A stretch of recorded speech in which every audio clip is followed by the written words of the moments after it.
Every intention of the heart was only evil continually. How many of you would agree that's pretty bad? Yeah, that's bad. You're like, that sounds a lot like some of my in-laws, right?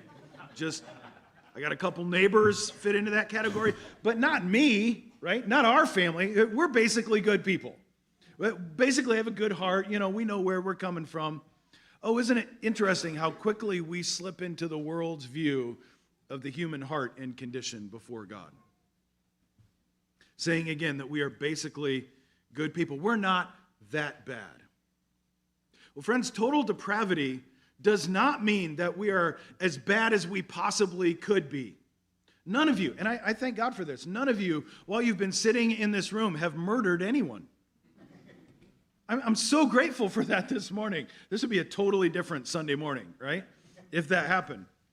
It could be worse. People could behave much, much worse. But here's what total depravity means.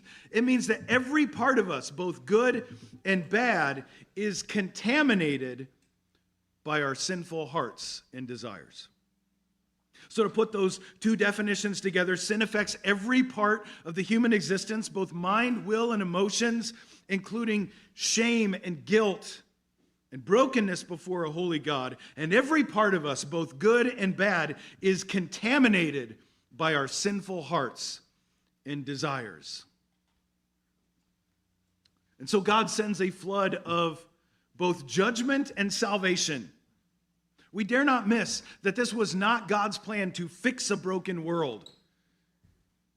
Genesis chapter 9, as soon as Noah and his family come off the boat, God again says that this is the sacrifice to be offered before me because the intentions of man's heart are evil.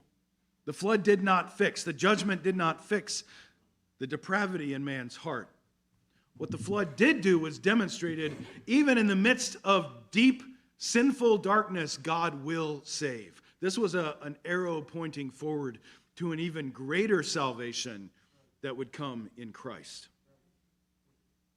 Later, God will choose Abraham, choose his descendants, and give to them his law, his rules, his list of do's and don'ts, if you will, for how we should live.